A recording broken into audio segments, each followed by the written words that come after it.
Growing up, I always heard that phrase, be prepared. It was the motto we lived by in the scout troop. But the scout law, now that was something else. It spelled out that a scout had to be dependable, loyal, helpful, courteous, kind-hearted, obedient, cheerful, smart with money, fearless, neat, and respectful. Turns out it should have added gullible and too trusting too, because that's exactly what I was. See, my name's Alex, and a while back, I picked up my wife's phone. Not something I normally do. Emma and I had always had this unspoken rule. I respected her privacy, and she knew it, so she never felt the need to hide anything. That's how much she trusted I wouldn't look. Which makes what I found hurt even more. Emma was heading out of town soon, business trip. She'd told me where she'd be staying, but I hadn't really caught the name of the hotel. Honestly, I was just trying to avoid another little spat about how I don't listen. Those little arguments had been happening more often lately. It was going to be the longest time we'd spent apart since we got married 5 years ago, and I was trying to come up with something thoughtful, maybe send some flowers to her hotel. Just a small gesture to show her how much she meant to me. She was flying out to Belmont, a city known for its romantic charm. Think winding cobblestone streets and riverside cafes. But while I was thinking about ways to say, I love you, turns out she was making other plans. Not with me, but with Jason. Yeah, Jason, one of her coworkers who just so happened to be heading out on the same trip. Out of curiosity, I typed in our anniversary date to unlock her phone. She never changed the password, and that's when everything started to fall apart. There, plain as day, was an email thread. Not about work. Not even trying to be subtle. She and Jason were planning their own private tour. A nighttime walk through the lights of Belmont's riverfront. A cozy little boat ride under the moonlight, and what they called a passionate night together. You can guess what that means. What really knocked the wind out of me, though, was how casual they were, chatting like teenagers, and all of it on their company email accounts. I couldn't believe how careless they were. Thing is, Emma, Jason, and I all work in law. She's an attorney like me, and Jason's a legal assistant at her firm. We've all spent hours reviewing sensitive emails in court cases. You'd think they'd know better. I've sat through endless case files where someone's personal life blew up in the middle of litigation because of email evidence. And yet here they were, writing each other like no one would ever read it. Looking back, I should have known something was up the day she told me about that trip. Her tone was off. She barely looked at me, said it was going to be a long arbitration session, too packed with work to enjoy anything around them. Felt fake. Belmont was one of those places we'd always talked about visiting together. She'd never been, and I wanted to share it with her someday. So when she brushed it off like it was no big deal, my gut twisted a little. But I didn't think it would be this bad. The message I read hit me like a dagger straight to the chest. Jason had written, "Why don't you just ditch the Boy Scout so we can finally enjoy ourselves without sneaking around?" Emma replied, "He makes me feel safe." And then Jason wrote, "Then why do you keep chasing these moments with me?" To which she answered, "Because you're better at it." I just sat there, staring at the screen, not even knowing what to do next. My heart was pounding, but my brain, the lawyer part of me, kicked in. First thing I did was forward all the emails to myself and hit print. Evidence. Always protect the evidence. Once I had the papers tucked away, I started thinking. I didn't want to do anything rash or hurt anybody. That's not who I am. I think first, then act. That's what I'm trained to do. But I knew one thing, I needed to find that hotel. Not to send flowers this time. I didn't even know why exactly. Maybe I needed to know the battlefield. So I did some digging, cross-referenced details, and found the hotel. It was a 5-minute walk from the Cresswell International Trade Center, where their legal team would be stationed for the arbitration. After that, I jumped online to double-check divorce laws in Virginia. I remembered some things from when I passed the bar, but I wanted to be sure. Turns out, adultery can seriously shake up things like alimony and dividing up property. But there are rules, like if you find out about the cheating and still decide to stick around and be intimate, that can mess up your case. They call it condonation. So, I knew one thing for sure. I had to move fast and I had to be smart. Because from here on out, this wasn't just a betrayal, this was a legal war. Now here's the thing, under state law, if you find out your spouse has been having a hot relationship behind your back, but then you still go on living with them like everything's fine, especially if you're physically close again, well, that could weaken your case in court. They call that condonation, a fancy word for you let it slide. I wasn't about to make that mistake. So I knew I had to leave the house, and do it fast. No shouting match, no dramatic exit. Not yet. I wanted this to hit her like a thunderclap. No warning, no time to spin the truth. This was going to be my chessboard now, and I planned to take every square. That meant I'd have to lie, even though the Boy Scout in me didn't love the idea. But this wasn't summer camp. This was a war. And like Winston Churchill once said, the truth during wartime should always come with a bodyguard of lies. My lies weren't pointless, they had purpose. Besides, I wasn't under oath. I headed upstairs to our bedroom and started packing. Tossed my stuff into suitcases quickly and set them by the front door. I nearly had everything I needed: bank account info, credit card statements, retirement account summaries, car documents, paycheck stubs, the mortgage, and Emma's most recent student loan balance, which was no small number. Right then, I heard the kitchen door. She was back from her morning jog. I was still down in my basement office when I heard her. As I came up the stairs, I decided to look tired and a little rattled. There she was, Emma, with her brown hair tied back in a ponytail, looking fresh and fit. She looked good. But in my eyes, she might as well have been a stranger. My feelings had already shut off. Love wasn't there anymore. You know, I'm heading to Bridgeport, I said with a half-smile that didn't reach my eyes. Her face instantly lost color. Eyes wide, confused. What? Bridgeport, Virginia, I clarified. Carl just called. We're gearing up for this messy insurance case and we've got to prep a witness. Looks like we lost a big motion. The judge is steamed, and now everything's moving in fast forward. I'll be gone a couple weeks. Might swing back now and then for a quick visit, but mostly I'll be on the road. She gave me a concerned little, oh no, and then added sweetly, maybe your firm's hiring? I looked her straight in the eye.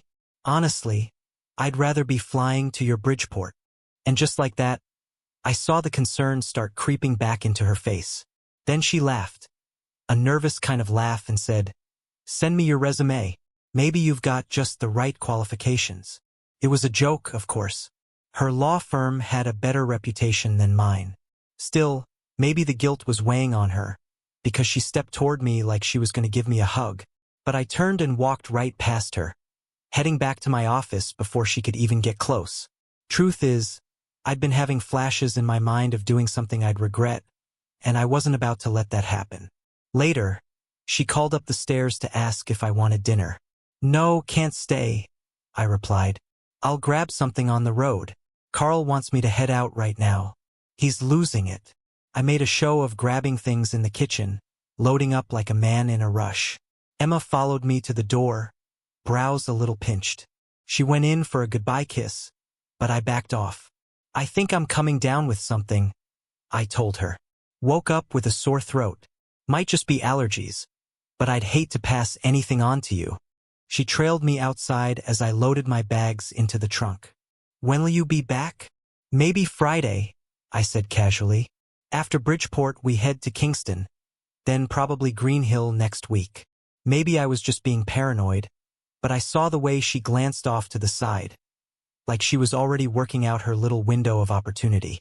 I gave a small wave, climbed into the car, and backed out of the driveway. Hopefully, she'd think I was just annoyed with work, dragged out of the house on a Saturday.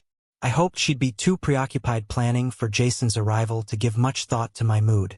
I drove until I hit a little shopping plaza nearby. There was this coffee place I'd been to a few times before. I sat there with my cup, pulled out a pen, and started making a list of what needed to get done. For lawyers like me, writing things out just helped the brain work better. Somewhere between sips and scribbles, it hit me. I hadn't once thought about fixing things with Emma. Not once. Reconciliation just wasn't on the table. Only payback was. The only real question left, just how far I was willing to take it. That thought was still fresh when my phone buzzed. Unknown number. I tapped to answer. Yeah, this is Alex. Yeah, I said, probably a little sharper than I meant to. I didn't recognize the number and wasn't in the mood for small talk. "Mr. Morgan?" the voice asked. "This is Scott Reed. We haven't met, but I'll get straight to it. I got your number online. I work in property development. I buy older homes, tear them down, and build luxury places in their spot. I know folks don't love it, but the check usually softens the blow." The guy talked fast, like auctioneer fast, and at first I couldn't even get a word in. My brain barely had time to register what he was saying, except one thing. Our house wasn't some falling down shack. It was comfortable, cozy. And now this guy wanted to flatten it? But then the lawyer in me woke up. I stopped reacting emotionally and started listening. "So what are you proposing?" I asked. "Well," Scott said, "I'd like to buy your place and redevelop the land. I consider building a little shopping strip, but the timeline for permits is always a gamble. My business is built on speed, and I can make you a solid offer if you and your wife are thinking about selling." I couldn't stop the grin creeping up my face. One of those sneaky, slow Grinch-style smiles. Emma had picked that house before we got married. It was an old single-story place, tucked near a small wooded patch with a creek trickling behind it. Not fancy, but quiet, private. She fell in love with it the day she saw the treehouse in the yard, visible right from our bedroom window. Said it was a place meant for raising kids. I liked it for simpler reasons.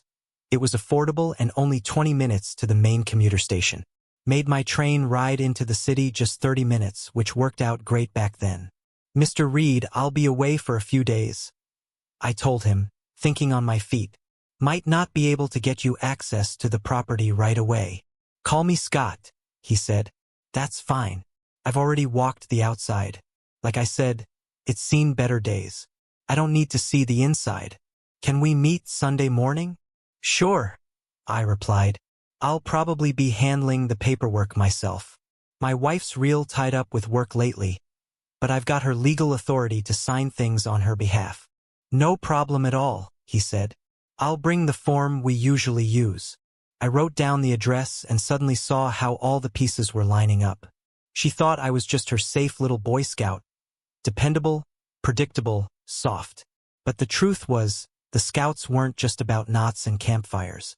Their founder was deep into military strategy, spying, stealth, staying 2 steps ahead. That's what I was doing now, planning the ambush. But before I could go further, I needed intel. I left my coffee cup on the table and headed out to the car for some privacy. I pulled out my phone and dialed. "Leo," I said when he picked up, "I've got a favor to ask, and I need it fast." Leo Matthews was a private investigator. Over the years, while working full-time in corporate law, I'd made sure to handle pro bono work too, mostly helping folks who couldn't afford a good attorney. It wasn't just good karma. It gave me courtroom experience, the real kind you don't always get at a fancy desk job. I first heard about Leo from a buddy back in law school. He'd said Leo helped crack a rough divorce case. Some stepdad had crossed a serious line, and the police barely lifted a finger. Leo's evidence ended up saving the day. Not only did it speed up the divorce, it helped protect the daughter involved. Leo listened carefully while I laid out what I'd discovered. "You think she's really going to bring him into your bed tonight?" he asked. "That's how bold she's gotten," I said. "She used to be careful. Now, she's full-on arrogant. She graduated near the top of her class. She thinks she's untouchable. Jason, too." Leo didn't say anything at first, but I knew he was already processing, plotting, and honestly, so was I. "I'll handle it myself," Leo told me. "After that Rivera case you helped with, my phone hasn't stopped ringing. Got more business than I can handle. I owe you." "Appreciate it, Leo," I said. "Oh, and just a heads up, there's a treehouse out back you might be able to use. It's got a direct line of sight right into the master bedroom window. Emma's never been shy about keeping those curtains open. Used to drive me nuts. But I guess everyone's got their quirks. If you go out there after dark, take the path through the woods and hop the little stream. There are no fences or dogs. You'll find a service road on the far side where you can park without being seen." "Got it," Leo said. "Also, if you're okay with it, I'm thinking of setting up a camera out front. That way we can log who comes and goes and when. That'd be great, I told him. And you're going through Ben Turner for the divorce, right? Leo asked. Yep, I said. That's the plan. Time to make it official. Sounds good. Ben's a stickler for documentation. If you're right about this whole thing, we'll have what we need soon. After I hung up, I gave Ben a call. He answered with his usual dry humor. Let me guess, this is about the law school fundraiser again?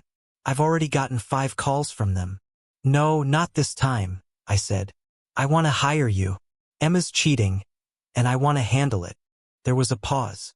All right, Ben said. Come by tomorrow. I know it's Sunday, but I've got some paperwork to sort through at the office anyway. Let's get the ball rolling. Sounds good, I told him. Ben continued. You've already figured out that you can't just overlook what she did. Leo's covering the hot relationship side of it with evidence. What's going to be tricky is the money. She's a lawyer at one of the biggest firms in the area, so she's got deep pockets and smart people giving her advice. She won't go down easy. Leave the legal muscle to you, I said. I'll keep it civil. Ben let out a dry chuckle. So, you're not out for destruction anymore? I'm out for clarity, I replied. And peace. Once I was off the phone, I made one more call. This one required a bit more tact. Hello? Said a familiar voice after a long pause. Hey, Rachel, it's Alex. Another pause. Then, with the same fire I remembered, she snapped, Alex, you've got some nerve. Nice to hear your voice, too, I said, trying to lighten it up. Been a long time. What do you want, Alex? She asked. You calling out of the blue after all this time? You seriously have something to say? I need a favor, I admitted. It's about Emma. I thought she was your assistant. No, I said. It's deeper than that. She stepped way out of line. Well, Rachel said sarcastically. Never saw that coming. There was a brief silence before she added, I'm not in any shape to help you emotionally or anything else. I'm seeing someone now. I'm glad for you, I said genuinely. Look, I'm sorry about what happened back then, about how we messed around and ruined our friendship. I'm even more sorry I let Emma push you out of my life when, deep down, I thought maybe we could have patched things up. Another pause. Then, calmer this time, she asked, So what do you need? I told her everything. There was silence, and then a quiet laugh. All right, she said. I'll help. You always knew how to make me laugh, even when you were being a complete mess. Thank you, Rachel, I said, grateful. When this is all behind me, I'd like to take you and Mr. Lucky out to dinner, just to say thanks. Deal, she said with a smile I could hear through the phone. After that, I needed a place to disappear for a bit. A spot to think, breathe, and plan without the risk of running into anyone who might know me, or her. I found an extended stay hotel just outside the Beltway in Mayfield, far enough from home that I felt safe. I checked in and dropped off my stuff, then headed out to get something to eat. I wasn't really hungry, but I knew I had to put something in my stomach. The night ahead would involve a bit of heavy drinking, and I didn't want to do it on an empty tank. There was this place across the road from the Hotel Casa Verde, I think it was called. Tried to look like a Mexican restaurant, but from the menu, it was clearly just putting on a show.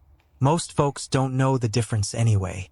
I sat down in a booth and ordered something cheap to eat, plus a glass of low-end tequila.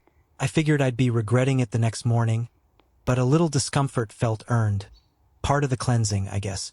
When the waitress came back, she surprised me by placing a top-shelf bottle of tequila on the table. I raised an eyebrow at her. She just nodded toward the bar. There, the bartender lifted his hand in a casual salute. Something about him looked oddly familiar, but I couldn't place it. I returned the nod, poured myself a heavy shot, and let the burn settle in my chest. Then it clicked. I remembered him from that courtroom, from the Rivera divorce case and the criminal trial that followed. He'd sat in the last row, always alone. Never said a word. Nobody ever sat next to him. That guy, the quiet man always in the back row of the courtroom, had this kind of stillness about him, like he was watching everything and judging nothing. I remembered one day, during the Rivera trial, when Mia, the client's daughter, gave him a hug.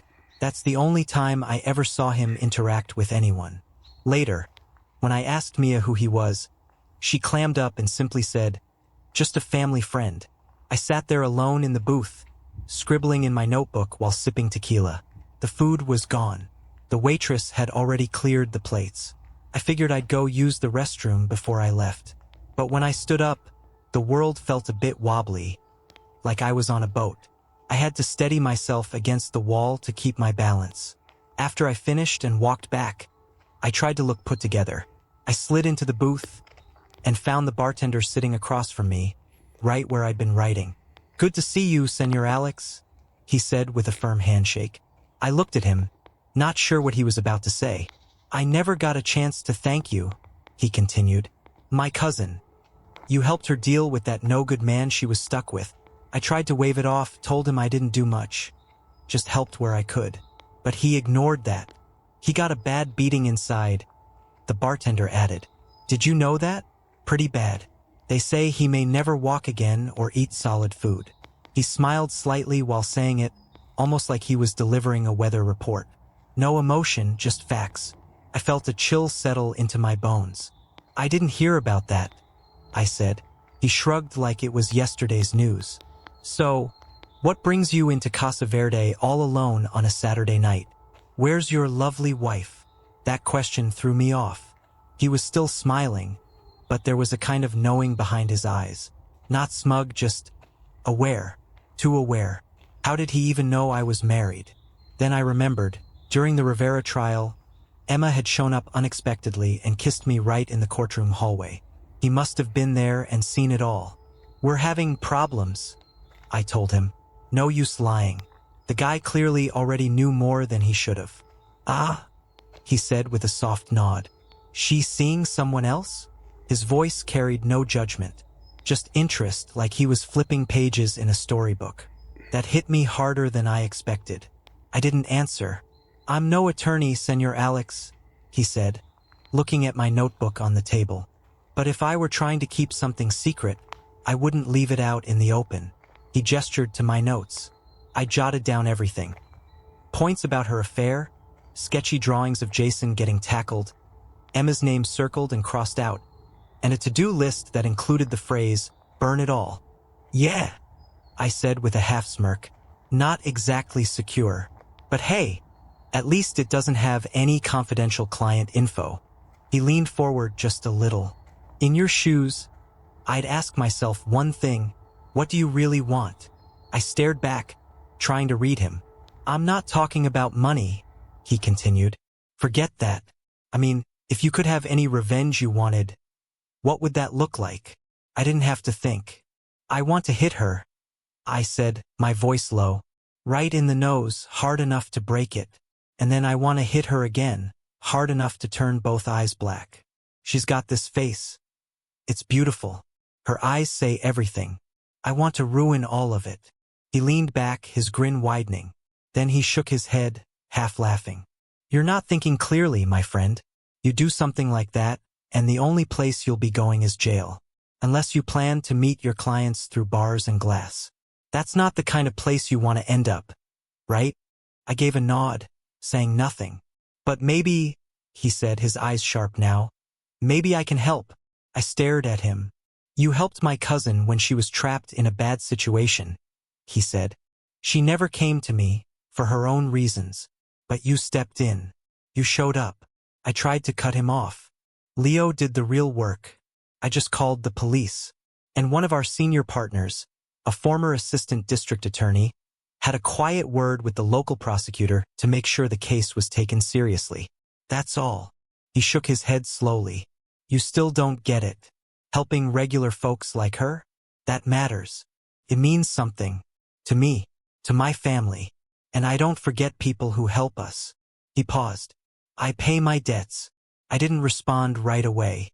I just studied him, trying to figure out what he was really offering, and what kind of price might come with it.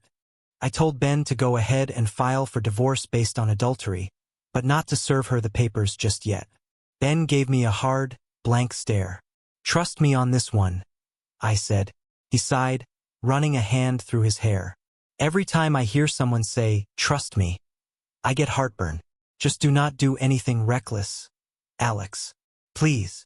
I have a feeling this will go smoother than you think, I said. Ben shook his head and grumbled. Fine. I'll file it Monday afternoon, right before the clerk's office closes. Give me a little time buffer. Let me know what you need once it's done. And Ben, I added, I know you are not a criminal lawyer. I'm not planning to need one. Ben chuckled dryly. Better not. I am terrible at keeping people out of jail. You'll be pleasantly surprised, I said as I stepped out his door. Next on my list was meeting up with Scott Reed. We sat down for a quick but productive meeting. Turns out, the house could be sold for over $100,000 more than what we still owed on it. Even better, because we were working directly, there would be no hefty real estate agent commissions eating into the profit. If only Emma knew how good that news would have been. She might have actually smiled. I promised Scott I'd pull together the final paperwork and bring it to him soon to lock everything in. As I left Scott's little office tucked behind a strip mall, I checked my phone. Not a single missed call. Not a single message. No doubt she was still busy having her good time with Jason. On the way back to my hotel, I decided it was time to deal with work. I called Carl, my boss, and told him straight. I needed 2 weeks off, or he could consider this my resignation. Carl immediately started panicking. I was the only one handling several ongoing cases, and without me, he would have been up the creek without a paddle. Fortunately for both of us, things were quiet at the firm right then, so he agreed to give me the time off. With the big pieces of my plan moving into place, I got back to the hotel and buckled down to finish up everything. By late Monday night, I was ready. Emma had left me a few voicemails over Sunday and Monday, but I did not answer any of them. I was saving my energy for Tuesday morning. Thanks to Leo's cameras set up by the house, I knew Jason had stayed over again Monday night, just like he had on Sunday. The guy usually left around 8 a.m. to head to work. Emma herself would leave a little later, around 8:30. Perfect timing. At 7 a.m. sharp, I walked right through the front door and called out, loud and cheerful, "Honey, I'm home." There was a sudden thud upstairs, like somebody falling over themselves. A moment later, Emma came hustling down the stairs, wrapped in her robe, hair a mess, eyes wide like a deer caught in headlights. "Oh, honey, what a surprise," she stammered, forcing a smile so fake it could have been painted on. I thought you wouldn't be home until Friday. You didn't answer my calls." "Yeah, sorry," I said, grinning like it was no big deal. "You know how it goes." I acted like I didn't even notice the 2 half-empty wine glasses sitting in the living room or the mess that hinted someone else was still upstairs. Instead, I strolled straight into the dining room, pulling papers from my briefcase and spreading them out on the table. Emma hovered in the doorway, stiff as a board, obviously trying to figure out how to keep me from heading upstairs where Jason was no doubt hiding. Right about then, a knock came at the door. Emma jumped like she'd been hit with a cattle prod. "Mind getting that, honey?" I asked, pretending to be too busy organizing the papers to bother. I could see the panic flashing in her eyes. She probably thought it was the sheriff, maybe already serving her divorce papers. But no, it was Rachel. Rachel Davis, cool as a cucumber, walked right past Emma without a word and sat down at the table, setting a small suitcase by her feet. "Sorry, sweetheart," I said to Emma with a shrug. "I did not know when I'd get another chance to catch you before your trip. Figured we should update some legal stuff, powers of attorney, just in case you get stuck overseas. Plus, got a hot tip about refinancing the house at a killer rate. Best to get it done while we're both in town." I tried my best to look sheepish, like I knew I was springing this on her without warning. Emma, still tense but trying to play it cool, nodded toward Rachel. "And who's this?" "This is Rachel," I said. "She's a notary." Emma visibly relaxed, still a mess on the inside, but for now, she thought the danger had passed. The walls weren't falling in, yet. "You're always prepared, my little Boy Scout," she said with a shaky laugh as she took a seat. "Just who I am," I said lightly. I handed her a pen and laid out the documents carefully, with flags showing exactly where she needed to sign. Take your time to read them if you want, I offered. Emma waved it off, grinning wide. I trust you, honey. And just like that, she started signing without reading a word. I silently prayed she would not suddenly wise up and start asking questions. As Emma signed each page, I slid it over to Rachel, who quietly notarized them one by one. When we finished the signing, Rachel asked, Mrs. Morgan, may I see your photo identification? Emma got up, walked over to her purse, and pulled out her driver's license. Rachel snapped a photo of it on her phone, logged it into her notary journal, and kept things moving. Emma, maybe trying to kill the awkwardness, offered us both coffee. Rachel and I both politely declined. While Rachel finished her notes, I carefully organized the freshly signed documents into neat folders. Emma kept glancing nervously at the stairs, no doubt worried about Jason sneaking around. Rachel packed up her stuff and, just before leaving, gave me a little smile when Emma wasn't looking. Once she was out the door, I turned to Emma and said, I need to jump on a quick conference call. I'll be downstairs if you need me. Emma nodded, her face trying to stay casual, but the panic was still bleeding through. I headed to the basement office, giving her just enough space, enough rope, as they say. As I slipped down into my basement office, I could feel Emma's whole body finally relax. She thought she had bought herself some time. Time to hustle Jason out the door and wipe away any evidence of his stay. I stayed put downstairs, giving her the illusion she was still pulling one over on me. I pretended not to hear Jason's heavy steps thundering down the stairs, or the distinct whir of the garage door opening as he made his escape. But when I caught the sound of the shower kicking on upstairs, I knew my moment had arrived. I grabbed my briefcase, walked out the side door to my car, and drove off without another word to my loving wife. 2 hours later, with a hearty breakfast in my belly from a greasy diner down the road, I found myself sitting across from Ben in his office. Ben's eyebrows practically disappeared into his hairline. Wait, you're telling me you got your wife to sign Form Sissy 1406, acknowledgement of divorce filing and waiver of all service notices? Right here, I said, sliding the notarized form across his desk. He stared at it, then at me like he couldn't decide whether to laugh or call the cops. And she signed over all rights to the house and everything inside it, Ben continued, flipping through the pages. Cars, jewelry, personal property. It's all yours. Retirement accounts stay separate. No alimony payments. She walks with just her own retirement money and that massive pile of student loans from law school. Correct, I said casually. Emma's always had a very generous spirit. Ben squinted at the papers again, then leaned back with a groan.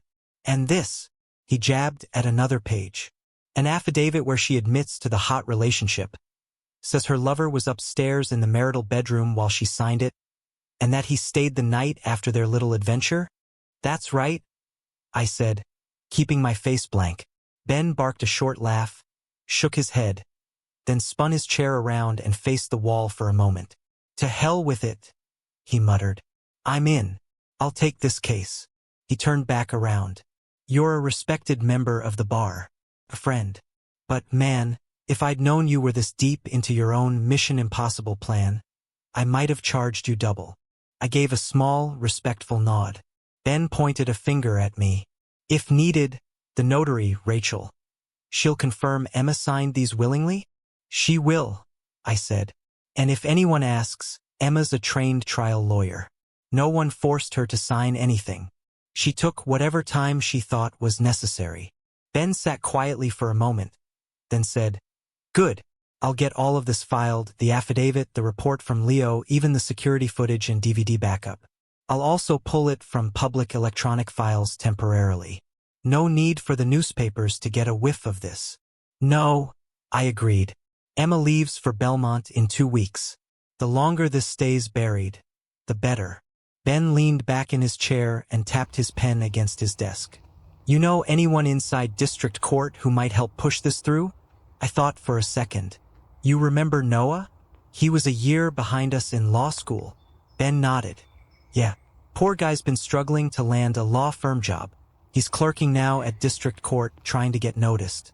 He could help speed things up a bit. But, Ben added, If the judge demands live testimony, this thing could get messy fast. Emma might realize what's happening and decide to fight. If that happens, I might have to step back as your attorney. I understand, I said. One day, Ben muttered. You'll have to sit me down and tell me the full story, but for now, I don't want to know. Over the next 2 weeks, I kept Emma at a distance. I would text her at odd hours, saying I was swamped with work, and only answer her calls every once in a while. Just enough to keep her confused, but not enough to calm her down. Day after day, the calls got fewer and shorter. You scared the life out of her, Leo told me at the end of the week, chuckling. Based on our footage, he said, Jason hasn't been back at the house since you showed up that Tuesday morning. I cannot say if they're sneaking around at his place or sneaking time in the office, but at least they're not using your bed anymore. That suited me just fine. I'll keep you posted if anything changes, Leo had told me. But the only real changes were the ones I made myself. Quietly, after confirming that Emma had left the house one afternoon, I slipped back in and gathered up the last of the financial records I thought I might need later. I also met with Scott Reed and officially signed the agreement to sell the house. The closing date was set for the first week of her big trip overseas. During the evenings, I kept myself busy, hit the gym more often, caught up on reading, and thought a lot about how the heck I ended up 30 years old with a life messier than a spilled bucket of paint. I called Carl and told him I needed a few more weeks off. He grumbled about it but gave in. Then came a Saturday, just a week before Emma's Paris adventure. She's back at it again, Leo said over the phone. Jason spent the night. Thanks for the heads up, I replied. Truth was, I didn't even care anymore.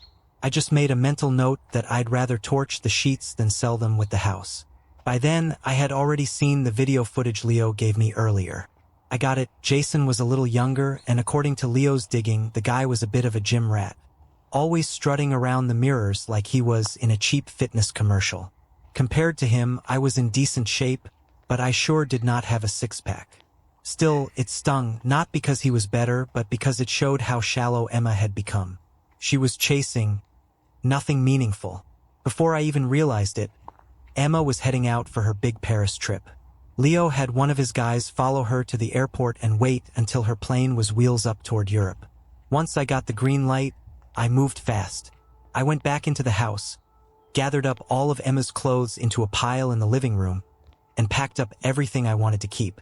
The movers showed up the next day.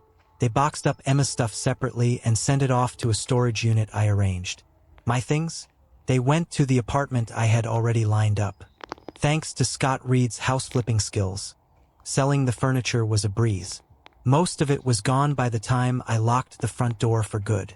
On my last walk through the empty house, I finished one final task. I collected the wedding photos, our album, and Emma's wedding dress. I carried them out back to the patio, right beneath the old treehouse Emma once loved so much. There was a little fire pit there, built for summer evenings roasting marshmallows. I stacked the photos and album on the coals, poured some lighter fluid over them, placed the wedding dress on top, and struck a match. The fire caught fast. I stood there, watching as the flames ate away at the memories. I could even see the small, painful details in the pictures, moments that once meant something, all curling and blackening into ash. Felt final. The next day, I officially closed the sale of the house. Using the power of attorney Emma had so kindly signed, without reading, of course, I deposited the full proceeds into my own account. I also closed all the joint accounts while I was at it. 3 days later, still during Emma's first week abroad, a demolition crew leveled what was once our home. The rubble was cleared quickly, and work started prepping the site for a brand new house. Sadly, the big tree with the treehouse had to be cut down. But where it once stood, a new gazebo would eventually rise. Funny thing though, construction hit a snag. Some little hiccup in the permitting process put the brakes on things. Not a major problem. I had a buddy from law school, now working in the county permit office, who reassured me it would clear up, probably about the time Emma got back from France. During all this, I completely ghosted Emma. No calls answered, no texts sent, no emails returned. When her family and friends reached out, I simply shot back a quick, polite message. Traveling for work. Will call when I can. Mostly, I just did not want them getting curious and swinging by the house. One evening, Diego, still known to some by his old nickname, El Fantasma, called me on my prepaid number. She and the other guy, he said. They're both looking rough. Stress is getting to them. You think she's figured something out? I asked. Diego just chuckled. Maybe. Hard to say. I have friends everywhere, even across the pond. Then he asked if I had any interest in getting Emma's wedding and engagement rings back. No thanks, I said flatly. Well, he added, maybe someone else would like to pick them up. Be my guest, I said. I don't care who wears them now. By Wednesday, 2 days before Emma was set to land back in the United States, I found myself back in Ben's office, tying up the last loose ends. At first, when I finally decided to check the voicemail and emails linked to Emma's old number, it felt like some stranger had stolen her phone. There were dozens, maybe hundreds, I did not even bother to count, of messages that were just pure chaos. Screaming, sobbing, desperate pleas. I played one or two before I started hitting delete like my thumb was on autopilot. Same story with the emails, pages and pages of frantic typing. I figured her account must have been hacked by someone who needed help way more than I could give. Whatever mess was going on, it was not my problem anymore. 8 weeks later, Frank and I met up for drinks at a bar we both liked. The kind of place where nobody asked questions. Ben was there too. As we grabbed our seats, Ben leaned in and said, just so we're clear, I ended our attorney-client relationship the moment I handed you the final divorce decree. You should be getting a letter about it, registered mail. Maybe check your inbox too. I smirked. Not yet. Ben shook his head. Man, you are at the center of a full-blown storm. Frank, what would you call it? Frank grinned. Feels more like a typhoon. Big, messy, and tearing everything apart. Ben slammed his bourbon and waved for another. All right, you start, Frank. Frank nodded and leaned forward. So, Monday morning, the former Mrs. Morgan shows up at the old place, and she's got her parents with her. Now, we never actually removed the outside surveillance camera. I chuckled. She gets out of the car, Frank continued, and when she sees that the house is gone, nothing but a dirt lot left, she completely loses it, drops to her knees, sobbing like a soap opera actress, curls up on the ground.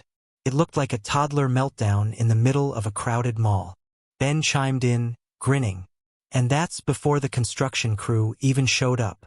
Frank nodded. Yep, couple of heavy machines roll in, and she loses it again. Screaming, throwing her arms around like she's trying to fight the bulldozers. But the real show started, Ben said, when the workers caught a glimpse of her face and just started laughing out loud. I raised an eyebrow. She had black eyes from the earlier situation, Ben said carefully, plus a bandage across her broken nose. But somebody, and I will not speculate who, had also managed to get a full set of tattoos across her face. Red and blue ink, nice and bold.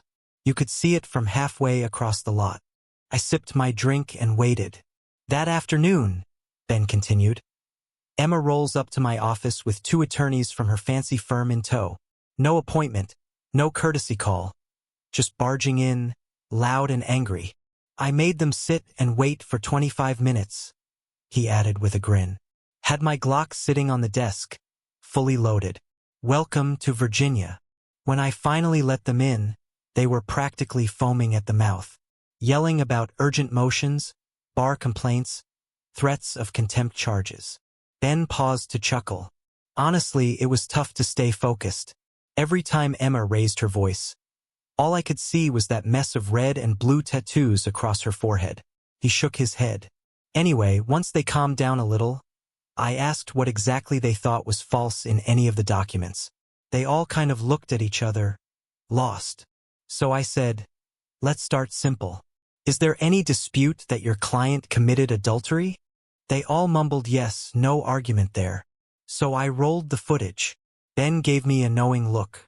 The video of Emma, very clearly being with someone who was not her husband in the marital bed. He laughed. Their faces, It was like watching a slow-motion train wreck. Emma started wailing that I never gave her a chance to explain herself. I told her it didn't matter why. She made her choices. Ben leaned back in his chair. Then she started shouting about how she never agreed to sell the house, and she had not consented to the burning of her personal property. The wedding dress, the photos, the album. So I calmly pulled out copies of the documents. The power of attorney she signed twice. The property settlement agreement that specifically gave you the right to manage and dispose of property at your discretion. I told her she was lucky I hadn't tossed her clothes into the fire too. She did not deny signing any of it, Ben added. Her only defense was that she never really read what she signed. Ben smiled. I asked her to imagine what that would sound like in court. An experienced trial lawyer, claiming she was tricked because she did not bother to read her own paperwork. She went quiet after that. And then, Ben finished. I pulled out the affidavit she signed. The one where she admitted her boyfriend was upstairs in the bedroom when she signed it. I asked if that was true. That was the moment she fainted. Right there in Ben's office. Just collapsed. Her team rushed to help her come to, but I'd already dialed 911. When the paramedics showed up, she refused to go to the hospital. Started shouting about tattoos and her boyfriend getting roughed up. Ben calmly told them it had nothing to do with me. I had been out of town anyway. Maybe Jason had gotten on the wrong side of someone else's husband. Or maybe another woman thought Emma was stealing her man. Either way, that wasn't my problem. Ben told them they were welcome to report anything to the police. The Fairfield Police Department was just a short drive away, after all. But things didn't stop there. They kept going on about motions to reconsider and emergency hearings, Ben said, sipping his drink. So I dropped one last card on the table. He leaned forward slightly. That same morning, I'd gotten an anonymous email. It had video clips, several of them. Footage of Emma and Jason in your bed. Clearly before her big European getaway. The message said if she didn't back off, those clips would go out to every contact she had. Friends, family, co-workers. He turned toward me. It also said you had no control over any of it. That this wasn't your doing. That someone, people you'd once helped, was watching your back. That they'd hit send if she didn't leave it all alone. Ben gave me a sideways glance. Know anything about that? I shook my head. Like I said, I was out of town. After that, Ben continued, they left. No further visits. Nothing filed in court. Total silence. Frank picked up the thread. I guess someone must have called the cops anyway, he said. Because a pair of detectives showed up later. They asked for copies of the footage and my report. Then, once they saw the case was more civil than criminal, they lost interest and moved on. He shrugged. Emma and Jason told police they'd gotten in a cab at the airport, and next thing they knew, he was in a hospital bed, and she woke up in some rundown hotel. Room got billed to her credit card, Ben added, chuckling, including minibar and room service. I nodded. Funny thing, the hotel manager told me that officers from New York came by and checked my records. Called up a few folks I know in the city, too. Everyone vouched for my full calendar that week. Business lunches, client meetings, the works. Ben laughed. Word is, she's holed up in her parents' basement now, trying to get those tattoos lasered off. Frank leaned in, barely hiding his grin. But they charge per square inch, and she's covered. Could cost tens of thousands, and still leave permanent marks. Shame, I said without blinking. Ben just stared at me. Frank bit the inside of his cheek to keep from laughing. What happened to her boyfriend? I asked. Last I heard, he didn't exactly land on his feet. Ben nodded. From what I've gathered, Jason's got a long road ahead. Broken bones, multiple concussions, head trauma. He's going to need serious physical therapy. Not to mention, Frank added, he got fired. Both of them did. Apparently, their little affair messed up the whole arbitration. Key documents missing, objections missed, witnesses falling apart. The firm got chewed out by the client. Someone had to take the fall. Ben sipped his drink and gave me a steady look. Someday, you'll have to tell us how you pulled all this off. I gave a small smile. What's there to tell? I'm just a Boy Scout. When we left, Rachel was waiting in my car. She slid her sunglasses down just enough to glance at me. I'm a little annoyed, she said, arms crossed. No one even asked if I really notarized those forms, or whether she read them before signing. I figured you'd be ready, I said. But hey, we should talk this over at dinner. I owe you, and whoever you're dating, a proper thank you for helping me get out of that mess. She turned her head slowly. There is no boyfriend, you idiot. I stopped halfway out of the parking space and looked at her. Seriously. Now shut up and take me home, she said. So you can begin what's going to be a long, exhausting apology tour. I grinned. Fair enough. As we pulled out of the lot, I made one quick stop. The post office? She asked, raising an eyebrow. Just sending a card, I said, pulling it from the glove box. The front of the card had the Boy Scouts logo.